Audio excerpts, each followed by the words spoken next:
The apartment was silent except for the hum of the refrigerator. She sat on her gray couch, staring at the small chocolate cupcake on the coffee table. One cupcake, one candle. 38 years old today. She'd stopped at the bakery on her way home from work, feeling foolish as she pointed at the single cupcake in the display case. The young girl behind the counter had smiled and asked if she wanted a birthday message written on it. She'd said no. What would it say? Happy birthday to myself? Congratulations on another year alone? The candle sat unlit. She couldn't bring herself to light it. Who lights a birthday candle for themselves? Who sings happy birthday in an empty room? Her phone buzzed. A notification from her company's group chat. Her colleagues were celebrating hitting their quarterly targets. She'd led the campaign that made it happen. 12-hour days, weekend strategy sessions, late-night emails. The vice president had sent her a personal message saying she was up for a major promotion. Director of marketing. Everything she'd worked toward for 10 years. She should feel happy. Accomplished. Instead, she felt hollow. She picked up her phone and started scrolling. Her college roommate had posted photos from her daughter's soccer game.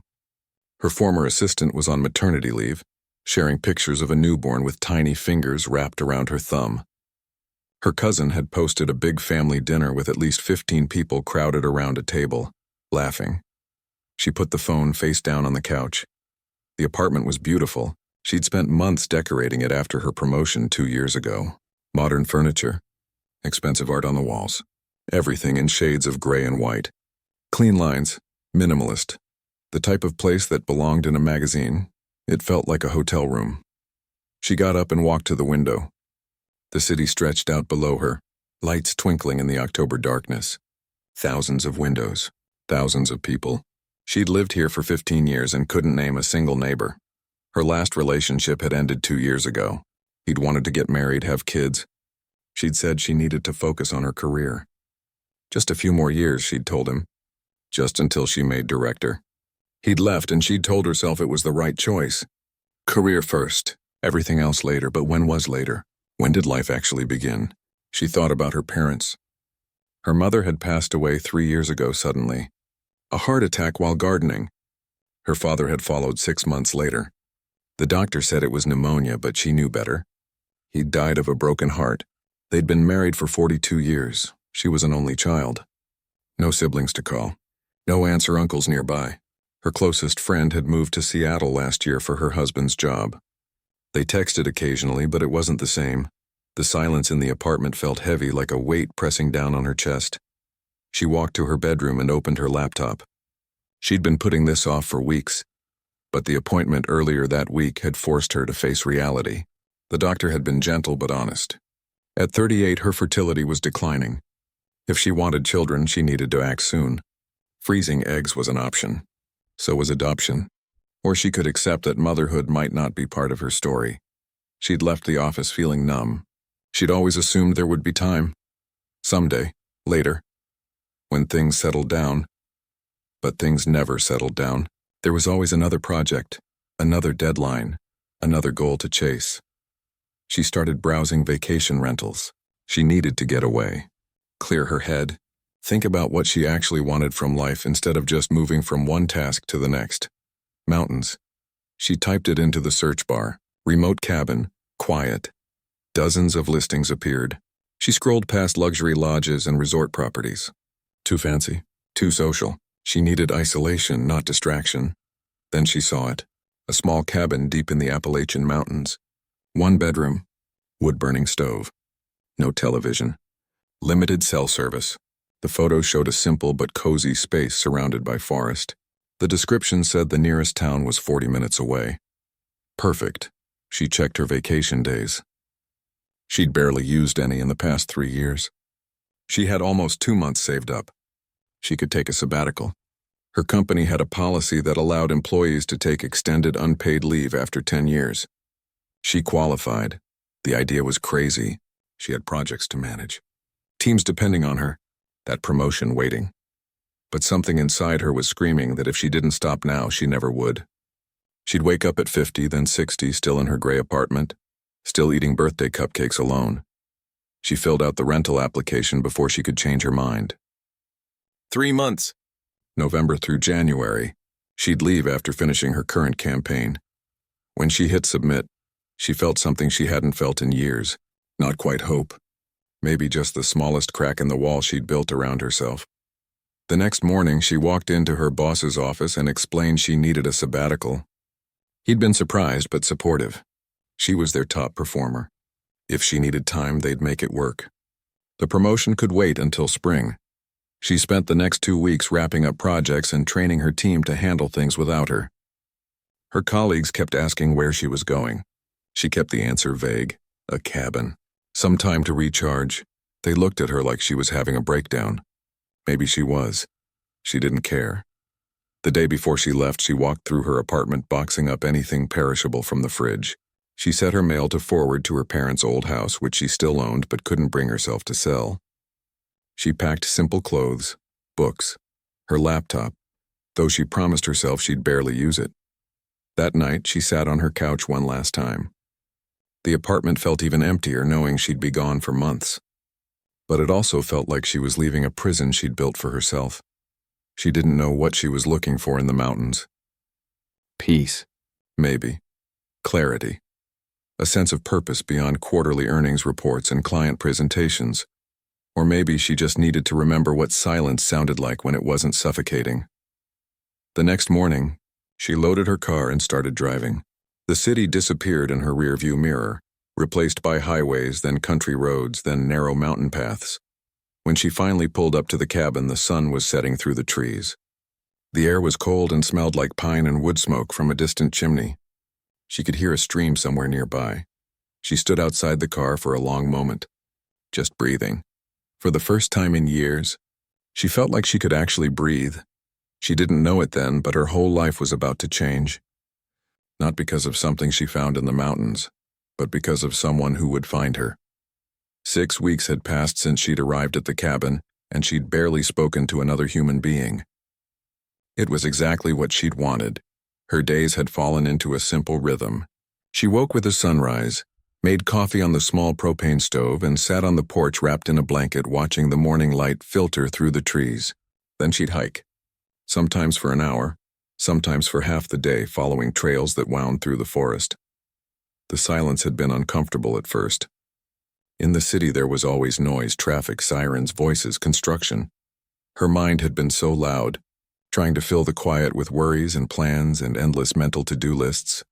But slowly, the silence had changed. It became less empty and more full. She noticed things she'd never paid attention to before. The way leaves sounded different when wind moved through oak trees versus pine. How the temperature dropped when she walked near the stream. The patterns frost made on the cabin windows in the morning. She'd gone into town twice for groceries. Both times she'd kept her head down, bought what she needed, and left. A few locals had tried to make small talk. She'd been polite but distant. She wasn't here to make friends. She was here to figure out her life or maybe hide from it. She wasn't sure anymore. It was late October now and the weather was getting colder. The leaves had turned brilliant shades of orange and red before falling. She'd spent the afternoon hiking farther than usual and had gotten back to the cabin just as the sun was setting. She was making dinner when she heard the first rumble of thunder. She looked out the window and saw dark clouds rolling in fast. Mountain storms could be intense. She'd learned that during her first week when rain had pounded the roof so hard, she thought it might cave in. She made sure all the windows were closed and added more wood to the stove. The temperature was dropping fast. She could see her breath inside the cabin. The storm hit around 8 o'clock. Rain hammered against the roof and windows. Wind howled through the trees. Lightning flashed, illuminating the forest in brief, stark moments. Thunder followed seconds later, so loud it rattled the dishes. She was reading by lamplight when she heard something else, a sound that didn't belong to the storm. Knocking, heavy and urgent. She froze. Who would be out in this weather? The nearest cabin was at least 2 miles away. She'd only seen her landlord once when he'd dropped off firewood during her second week. The knocking came again. More insistent, she got up slowly and moved to the door. Her hand hesitated on the handle. Every news story about women alone in remote places flashed through her mind. "Please," a man's voice called from outside. "My truck broke down. My daughter's sick. We need help, a child." That changed things. She opened the door. A man stood on her porch, soaked to the bone. Rain ran down his face and dripped from his beard. He wore a heavy work jacket that was plastered to his body. His eyes were kind but worried. Beside him stood a little girl, maybe 6 or 7 years old.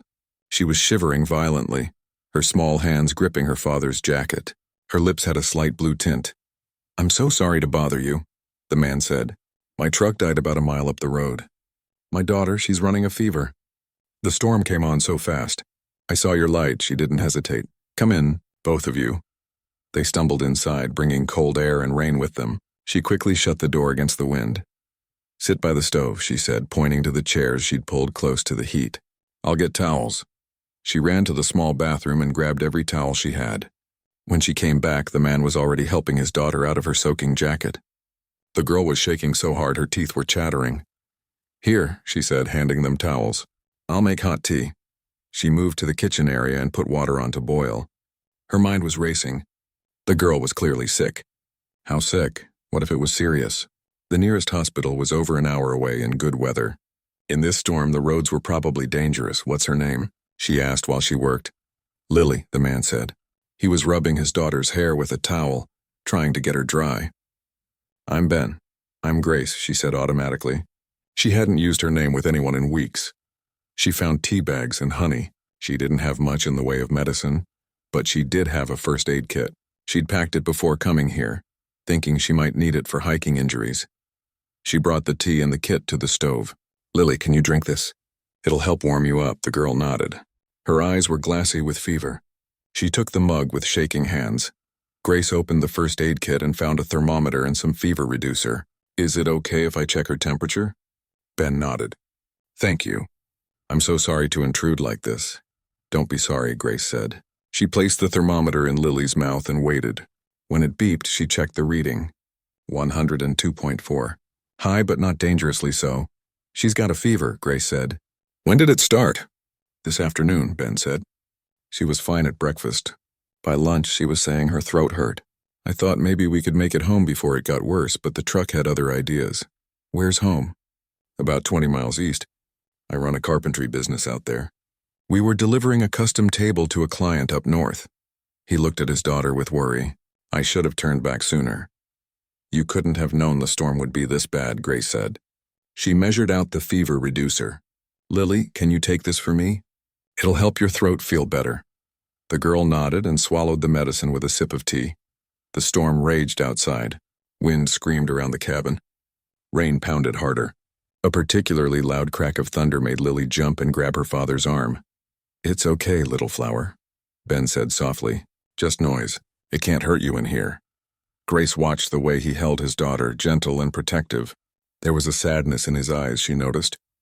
Something deeper than just worry about a sick child. "You can't go back out in this," she said. "The roads will be a mess. You should stay until morning." Ben hesitated. "I don't want to impose." "You're not," Grace said. And surprisingly, she meant it. "I have a couch. Lily can take the bed. She needs rest." "Are you sure?" Grace nodded. She wasn't sure about anything these days, but she knew sending a sick child back into that storm wasn't an option. "Let me change the sheets," she said. "Lily, how do you feel? Any better?" The girl nodded slightly. The tea and heat were helping. Her shivering had decreased. "My throat still hurts." "That's okay. The medicine will help soon." Grace went to the bedroom and quickly changed the bedding. When she came back, Lily was leaning against her father, her eyes drooping. "Come on," Grace said gently. "You can lie down." Ben carried his daughter to the bedroom. Grace watched as he tucked her in, smoothing her hair back from her forehead. He was tender in a way that made her chest tighten. When he came back out, he looked exhausted. His clothes were still damp. "I have some clothes that might fit," Grace said. "They'll be big, but they're dry. You should change before you get sick too." "I couldn't," Ben started.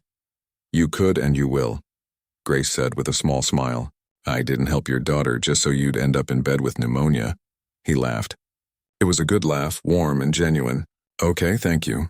She found sweats and an old college sweatshirt. He changed in the bathroom while she made more tea. When he came out, he looked different. Younger, maybe. Less weathered. He sat by the stove and wrapped his hands around the mug she handed him. "I really can't thank you enough," he said. "When the truck died, I thought we'd have to walk in the dark. Then the storm hit. I saw your light and it felt like a miracle. How far did you walk? About 1.5 miles, carrying Lily most of the way. He flexed his shoulders. I'll feel it tomorrow. They sat in silence for a moment. The storm continued outside, but inside it felt almost cozy. The stove crackled. The lamp cast warm light. You live here alone? Ben asked, then quickly added, Sorry, that's probably too personal. It's okay, Grace said. I'm here temporarily. 3 months. Needed a break from work, city person? She nodded. How'd you know? The way you handled tonight. You were scared to open the door. Country folks out here, we don't think twice about helping neighbors. City teaches you to be cautious. Is that bad? No, he said.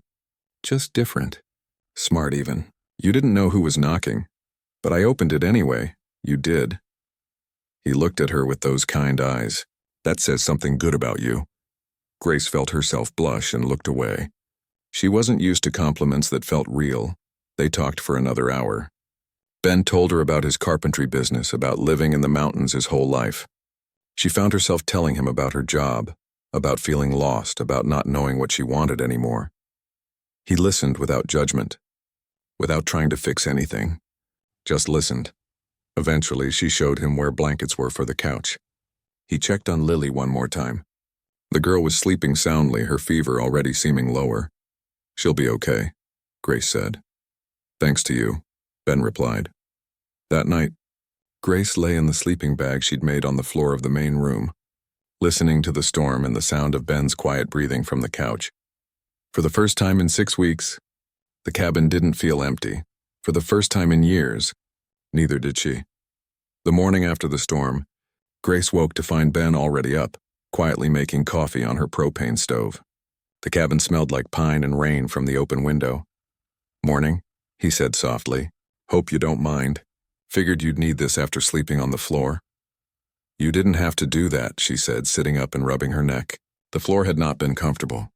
After what you did for us, it's the least I can offer. He handed her a mug. Lily's still sleeping. Her fever broke around dawn. Relief washed over Grace. That's good. They drank coffee in comfortable silence while the sun rose higher. When Lily finally emerged from the bedroom, she looked much better. Still tired, but the color had returned to her cheeks. How do you feel? Grace asked. Better, Lily said. Thank you for letting us stay. The child's manners were impeccable. Grace smiled. You're very welcome.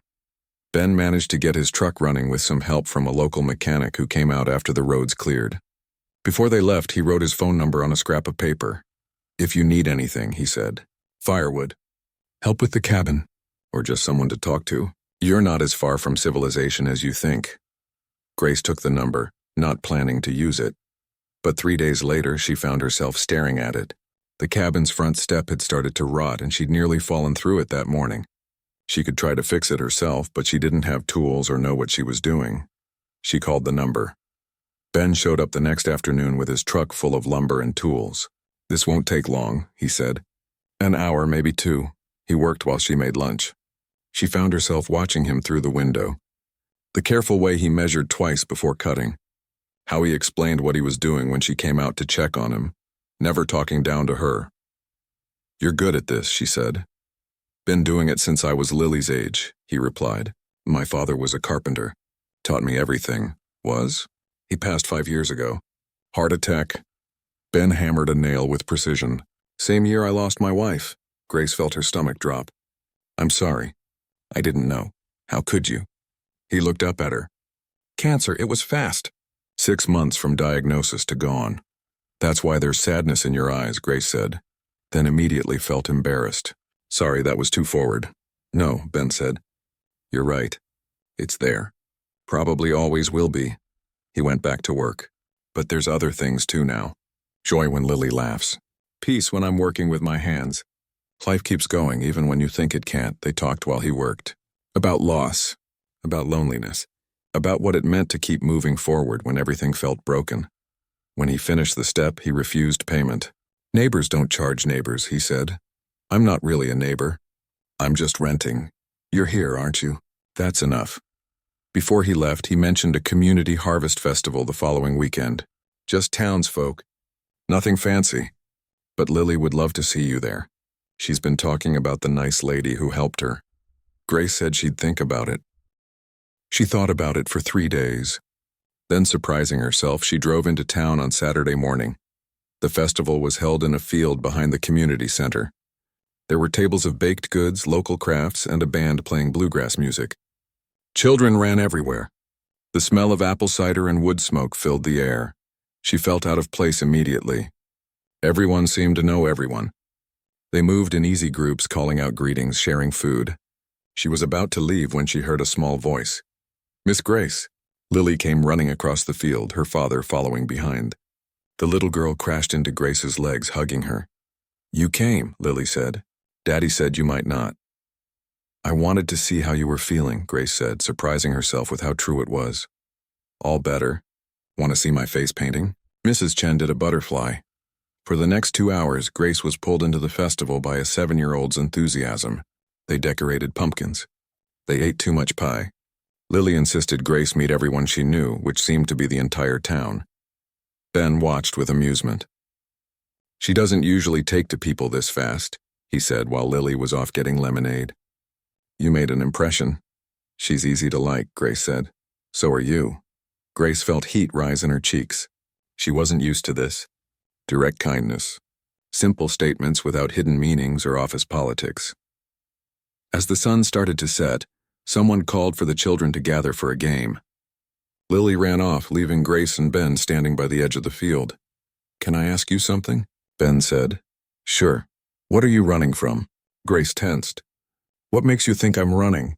"Because I did the same thing after my wife died. Tried to hide in work, in being busy, in pretending I was fine." He looked at her gently. Took a 7-year-old asking why I never smiled anymore to make me realize isolation wasn't healing. It was just postponing. Grace was quiet for a long moment. "I'm not sure I'm running from something. Maybe towards something. I just don't know what yet."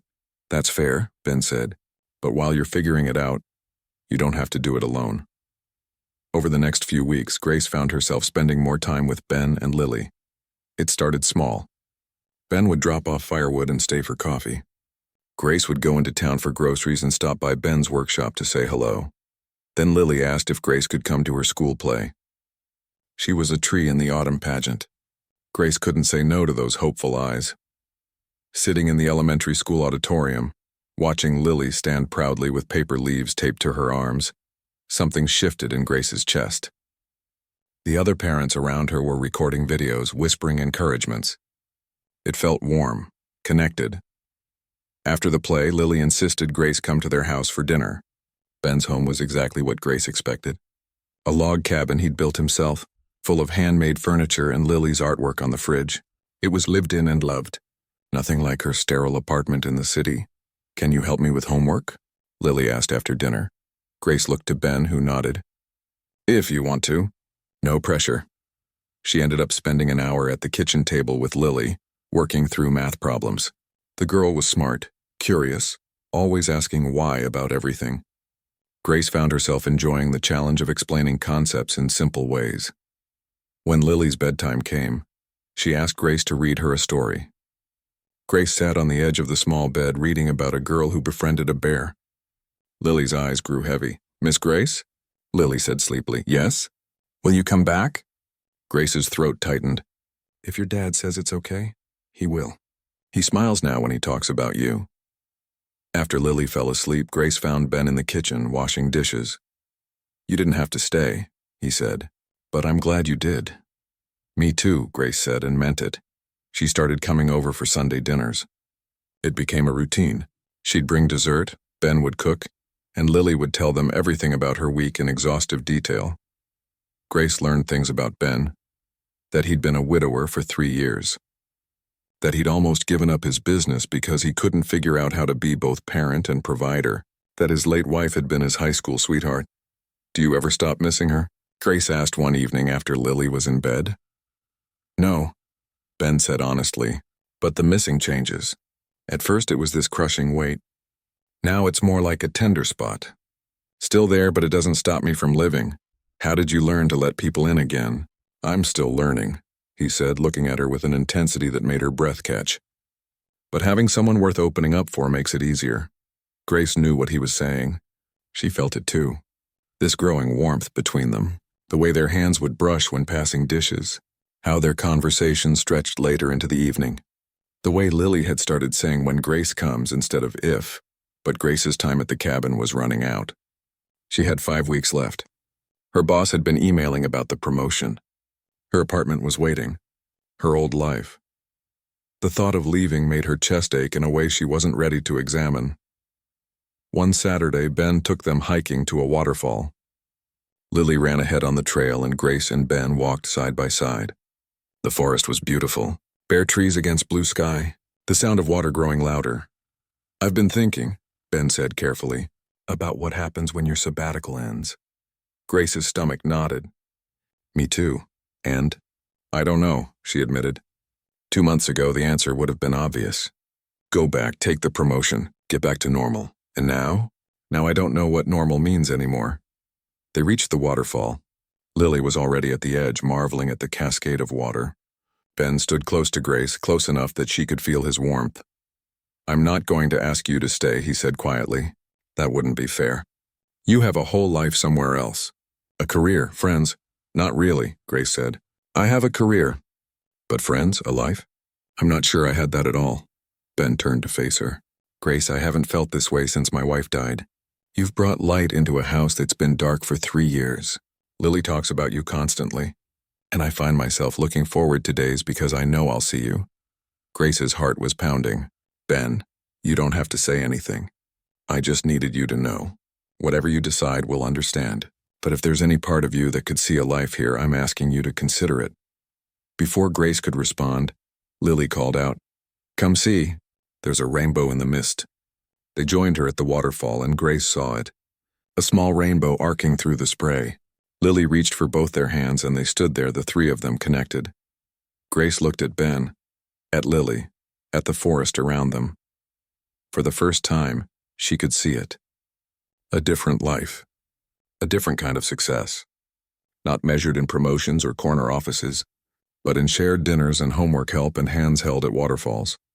The question was whether she was brave enough to reach for it. Grace's phone wouldn't stop ringing. It was Monday morning, and her boss had called 3 times already. She finally answered on the 4th ring. "Grace, thank God, I've been trying to reach you for days." Her boss's voice was urgent.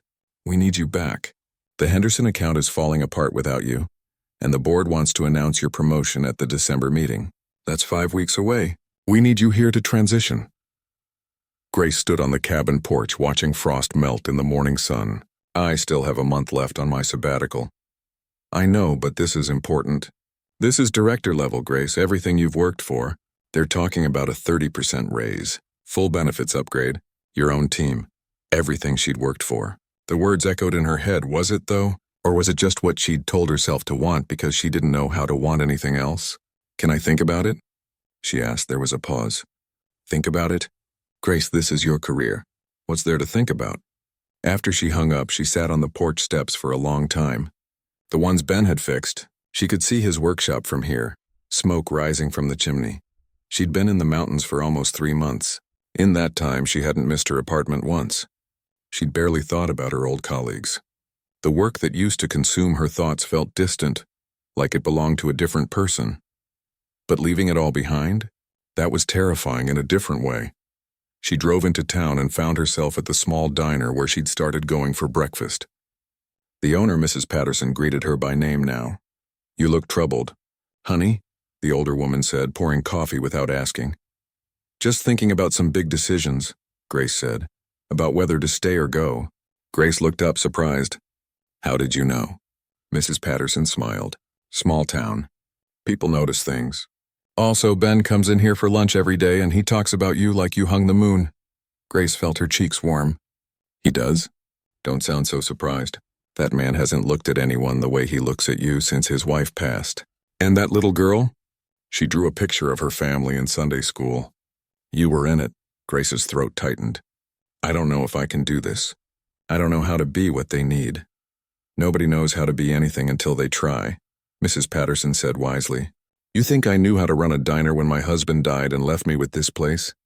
I was a school teacher, but I learned because it mattered. What if I fail them? What if you don't?" Grace spent the day driving aimlessly through the mountains thinking. She made a list of pros and cons, stayed in the city, built a career, promoted, kept her apartment. Everything familiar, safe, stayed in the mountains. Gave up her career, gave up financial security, jumped into a ready-made family with no guarantee it would work. When she looked at the list, the cons for staying in the mountains outnumbered the pros, but the pros for the city felt hollow. That evening, she went to Ben's house for their usual Sunday dinner, even though it was Monday. Lily ran to the door when she knocked. "Grace, Daddy's making pot roast. Can you stay for movie night too?" "If your dad doesn't mind." Ben appeared in the doorway, dish towel over his shoulder. "I never mind." During dinner, Lily chattered about school. She'd gotten an A on her science project about butterflies. She wanted to show Grace her butterfly collection. After they ate, Lily brought out a binder full of pictures and facts. "This one is a monarch," she said, pointing. "They migrate thousands of miles. Isn't that cool? They go somewhere warm for the winter." "Very cool," Grace said, her heart aching. "Some animals know where they belong," Lily said seriously, "like butterflies going to Mexico, or salmon going home to where they were born." "Miss Grace, where do you belong?" The question hit Grace like a physical blow, out of the mouths of children. "I don't know, sweetheart," she said honestly. "I think you belong here," Lily said matter-of-factly. "You're happy here. You smile more than when you first came." "Daddy told me you used to look sad, Lily," Ben said gently. "That's enough homework talk. Time for a movie." They watched an animated film about a lost dog finding its family. Grace couldn't concentrate. She kept thinking about belonging, about migration, about going home. After Lily fell asleep on the couch, Ben carried her to bed. When he came back, he sat next to Grace, close but not touching. "You got a call from work," he said. "It wasn't a question. How did you know? You've been quiet all night, distracted." He looked at her. "They want you back," Grace nodded. "They're offering me a promotion. Everything I've worked 10 years for." "That's good. Congratulations, is it?" Grace turned to face him. "Ben, I don't know what to do. Part of me knows I should go back. It's the smart choice, the responsible choice, and the other part? The other part wants to stay here so badly it scares me." Ben took her hand. His palm was calloused from work, warm and solid. "Grace, I told you before that I wouldn't ask you to stay." "That's still true. This has to be your choice, but what do you want? You want honesty?" He looked at her with those kind, sad eyes. "I want you to stay. I want to wake up knowing I'll see you that day. I want Lily to have someone who cares about her the way you do. I want to explore whatever this is between us without a deadline hanging over it." Grace felt tears prick her eyes. "But," Ben continued, "I also want you to be happy. And if that means going back to your career, to the life you built, then that's what you should do. I won't resent you for it. Neither will Lily. We'll be grateful for the time we had." "How can you be so understanding?" "Because I love you," he said simply. "And love means wanting what's best for someone even if it's not what's best for you." Grace's breath caught. "You love me? I do. Have for a while now. Didn't mean to. Certainly didn't plan on it. But there it is." Grace stood up, suddenly needing to move. She walked to the window, looking out at the dark forest. "I need time to think." "Take all the time you need," Ben said. Grace left that night with her head spinning. She drove back to the cabin and sat up until dawn, staring at nothing. The next morning she made a decision. She needed to go back to the city. Not to stay, but to see, to stand in her apartment, to walk into her office, to feel what it felt like to be in that life again. Only then would she know for sure. She told Ben her plan. He nodded, understanding. "When will you go?" "Tomorrow. I'll be gone for a week. Will you come back?" he asked, and she heard the vulnerability in his voice. "I don't know," she said honestly, "but I promise I'll decide with my whole heart, whatever that decision is." The next day she packed a bag and drove back to the city. The trip took 8 hours. With every mile, the mountains shrank in her rearview mirror. When she finally pulled up to her apartment building, it felt like looking at a stranger's life. She took the elevator to her floor, unlocked her door, stepped inside. Everything was exactly as she'd left it. Clean, organized, empty. She set her bag down and walked through the rooms. The kitchen where she'd eaten meals alone. The living room where she'd worked late into the night. the bedroom where she'd stared at the ceiling, wondering if this was all there was. She opened her laptop and saw hundreds of unread emails. Meeting requests, project updates, office gossip. It all felt exhausting. The next day she went into the office. Her team was thrilled to see her. Her boss took her to lunch and talked about the promotion, the responsibilities, the salary, the prestige. She smiled and nodded and felt nothing. That evening she met with her old friend, the one who'd moved to Seattle. They video called and Grace told her everything. "So you met a mountain man and his kid and now you're in love?" her friend said. "This is like a movie. It's not that simple, isn't it though? Grace, in the 10 years I've known you, I've never heard you talk about anything the way you talk about them. You sound alive. But what about my career? Everything I've built? You can build other things. You can't build time. If you pass this up, you'll spend the rest of your life wondering what if." Grace spent the week attending meetings, reviewing projects, and trying to feel excited about the promotion. She had coffee with colleagues. She went to her favorite restaurants. She walked through her neighborhood. Nothing felt like home. On her last night in the city, she stood on her balcony looking at the lights. Thousands of windows, thousands of lives. She'd thought this was where she belonged, where success lived. But success without connection was just empty achievement.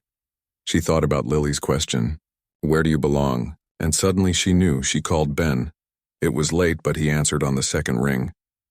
"Grace, is everything okay?" "I'm coming back," she said. "Not to visit, to stay, if you'll have me." There was silence. Then his voice thick with emotion. "Are you sure?" "I've never been more sure of anything in my life. I don't have all the answers. I don't know how I'll make money or what I'll do or how to be a parent. But I know that home isn't where you build a career. It's where you build a life. And I want to build one with you and Lily." "We want that too," Ben said. "God, Grace, we want that too." "I'll be back tomorrow," she said. "I just have to turn in my resignation first." After they hung up, Grace walked back inside and opened her laptop. She wrote her resignation letter. Then she called her landlord about breaking her lease. She was doing this, really doing this, and instead of fear, she felt free. Grace drove back to the mountains with her car packed full. Not just clothes this time, but pieces of her life. Books, photos, her coffee maker. Things that mattered. She'd put her apartment on the market and given away most of her furniture to a charity. Walking out of that building for the last time had felt like shedding skin. When she pulled up to Ben's house, Lily was waiting on the porch. The little girl came running before Grace even got out of the car. "You came back. You came back." Lily threw her arms around Grace's waist. "Daddy said you were coming, but I was scared you wouldn't." Ben walked down from the porch more slowly, but his smile said everything. Grace met his eyes over Lily's head and something settled in her chest. Relief. Rightness. Home. "I told you I would," Grace said, smoothing Lily's hair. "Can you stay forever?" Lily asked. Grace looked at Ben. He nodded slightly. "Yes," Grace said. "I'm staying." The first weeks were harder than she expected. Not because she doubted her decision, but because starting over was messy and complicated. She rented a small cottage in town while she figured things out. She couldn't just move in with Ben and Lily. They needed time. Time to adjust, time to learn each other properly, time to build something real instead of rushing. Ben understood. "We've got time now," he said. "No deadline. We can do this right." Grace needed to find work. Her savings would last a few months, but she needed something sustainable. She started offering marketing consulting to small businesses in the area, a few tourist shops, a local winery, the community college. It wasn't the salary she'd made before, but it was enough. More importantly, it was flexible. She could work from her cottage, set her own hours, actually have a life outside of work. Lily struggled with the transition too. She was excited at first, but then got clingy and anxious. One night she had a meltdown about homework, crying that nothing was the same anymore and everything was changing. Grace didn't know what to do. She looked at Ben helplessly. "Lily," Ben said gently, kneeling down, "what's really wrong?" "What if Grace leaves again?" Lily sobbed. "What if she decides she doesn't want us?" Grace felt her heart break. She knelt down too. "Lily, look at me." The girl looked up, tears streaming down her face. "I'm not going anywhere," Grace said. "I know things feel different and scary right now. But different doesn't mean bad. And I promise you I chose to be here. I chose you and your dad. That's not going to change. But what if you change your mind? Then we'll figure it out together, Grace said honestly. But sweetheart, I drove 8 hours away and all I could think about was coming back here. To you. That's not something you change your mind about. Lily hugged her tightly. Okay, I believe you. Over the next few months, they found their rhythm. Grace came over for dinner several times a week. She helped Lily with homework. She and Ben went on actual dates, awkward first ones where they were both nervous, then easier ones where they just enjoyed being together. Grace learned what it meant to be part of a child's life. She went to parent-teacher conferences with Ben. She sat through dance recitals and soccer games. She learned to braid hair and pack lunches and check for monsters under the bed. She made mistakes. She was too lenient with screen time, then too strict. She forgot about picture day and Lily had to wear her paint-stained shirt for photos. She burned dinner more than once, but she learned. And Ben was patient. And Lily was forgiving. Grace also learned about Ben's late wife. Not from avoiding the topic, but from facing it. Her name was Rachel. She'd been a teacher. She'd loved gardening and terrible puns and thunderstorms. Lily needs to know her mom is still part of our story, Ben said one evening. Rachel doesn't disappear because you're here. I don't want her to, Grace said. She made you who you are. She gave you Lily. I'm grateful to her. She would have liked you, Ben said. She always said I needed someone who'd call me on my stubbornness. They visited Rachel's grave together, the three of them. Lily brought flowers and told her mom about Grace. She's really nice, Mommy, and she's teaching me about marketing. I don't know what that means yet, but it sounds important. Grace stood back, letting Lily have her moment. Ben took her hand and squeezed it. 6 months after Grace came back, Ben asked her to move in. Not for me, he said. Or not just for me. But Lily keeps asking when you're going to live with us for real. And honestly, I'm asking the same thing. We're already a family. Let's make it official. Grace moved into Ben's house on a sunny Saturday in May. Her belongings fit into his space like they'd always belonged there. Her books on his shelves. Her coffee mug next to his. Her toothbrush in the bathroom. Lily helped her unpack, chattering excitedly about how they could rearrange the guest room to be Grace's office. That night, after Lily was asleep, Grace and Ben sat on the porch. The sound of night insects filled the air. The stars were bright without city lights to dim them. Any regrets? Ben asked. Grace thought about it honestly. Sometimes I wonder what would have happened if I'd taken that promotion. If I'd stayed. And then I remember that I already know what that life feels like, empty. This is full. Messy and complicated and sometimes really hard. But full. It is hard, Ben agreed. Blending a family always is. There's going to be rough days ahead. I know. But I'd rather have rough days with you than easy days alone.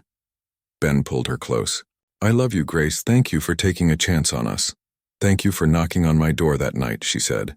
The first year was full of adjustments. Grace had to learn Ben's habits. He was an early riser who liked the house quiet before dawn. She was a night owl who worked best after Lily went to bed. They compromised. Grace had to learn about being a step-parent. The term felt strange at first. She wasn't Lily's mother. Would never try to be. But she was something. A bonus parent, a friend, a safe adult. Lily tested boundaries. She played Grace and Ben against each other a few times before they got wise to it. She had moments of missing her mom so intensely that nothing Grace did helped. She had to learn to step back and let Ben handle those times. But there were good moments too. The first time Lily called her Grace Mom by accident and then blushed. The night Lily asked if Grace would come to career day at school because I want to tell everyone about marketing. The morning Grace woke to find Lily had made her breakfast in bed. Burnt toast and all. Grace's consulting business grew. She took on larger clients. A regional tourism board. A nonprofit. She was making good money. Enough to contribute equally to household expenses. She didn't miss her old job. Not even a little. 1 year after moving in, Ben proposed. Not with a fancy dinner or public display. Just the two of them sitting on the porch after Lily was asleep.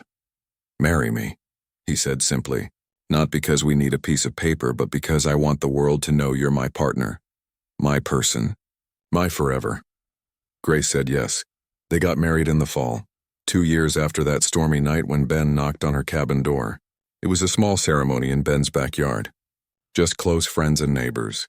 Lily was the flower girl, taking her job very seriously. When they said their vows, Grace looked at Ben and Lily and felt overwhelming gratitude. Not just for them, but for herself. For being brave enough to open that door. For being brave enough to stay. For being brave enough to choose a different life. That night, after the guests left and Lily was asleep, Grace and Ben sat on their porch. Their porch. Their house. Their life. "Do you remember what you said the first night we met?" Ben asked. "That you didn't know what you were looking for?" "I remember. Did you find it?" Grace looked at the house. Through the window she could see the living room where they watched movies together, the kitchen where they made breakfast on Sunday mornings, the hallway where Lily's artwork hung. She thought about her old apartment, empty and quiet. She thought about her old office, busy but hollow. "I wasn't looking for anything," Grace said finally. "I was running from emptiness, and I found fullness. I found purpose. I found people who needed me and let me need them back." "Is it enough?" Ben asked. "Do you ever miss what you gave up?" "Sometimes I miss the simplicity of only having to think about myself," Grace admitted. "But I don't miss the loneliness. And honestly, I'm more successful now than I ever was in that corner office." "How do you figure?"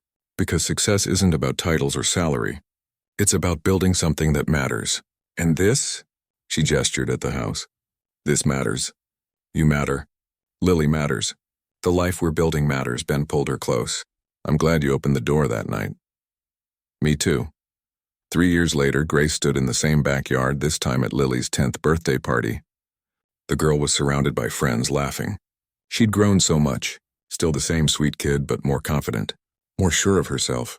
Lily caught Grace's eye and waved. Grace waved back. Ben came up beside her, handing her lemonade. "What are you thinking about?" "About how different my life is. I was 38 when I came here. I thought my life was basically over, that I'd missed my chance at family, at connection. And now I'm 41 and I have a daughter, a husband, a community, a life that feels real." "Any regrets?" Grace thought about the woman she'd been, sitting alone in a gray apartment with a single cupcake. That woman felt like a stranger now. "Not one," she said. That evening after the party, after Lily was in bed, Grace sat at her desk in her office. She opened her laptop and started writing. Not for work, but for herself. She wrote about loneliness, about the courage it takes to change your life, about opening doors, literally and figuratively. She wrote about how family isn't always blood. Sometimes it's a man and his daughter who need help in a storm. Sometimes it's choosing to stay when everything tells you to run. She wrote about how the emptiness in her life hadn't been filled by a mountain man offering her a family. The emptiness had been filled by her choosing to accept the offer, by her choosing to be vulnerable, by her choosing to believe she deserved this kind of love because that was the truth. Ben and Lily hadn't rescued her. She'd rescued herself by being brave enough to open that door, by being brave enough to let people in. The life she had now wasn't perfect. There were still hard days. Disagreements with Ben about money or parenting. Moments when Lily pushed back. Times when Grace felt overwhelmed by the responsibility of helping raise a child. But even on the hard days, she wasn't alone. Even on the hard days, she had purpose. Even on the hard days, she had love, and that made all the difference. Grace finished writing and closed her laptop. Through the window, she could see the mountains dark against the night sky. The same mountains she'd come to 3 years ago, lost and looking for answers. She'd found them. Not in the silence of the forest or the peace of isolation. She'd found them in the knock on her door. In a little girl's laughter, in a good man's patience, in her own willingness to be changed. Her life had been empty, but not anymore. Now it was full of the things that actually mattered. The things she'd been too busy to notice she was missing. Now it was full of family, of love, of home, and she'd never been happier.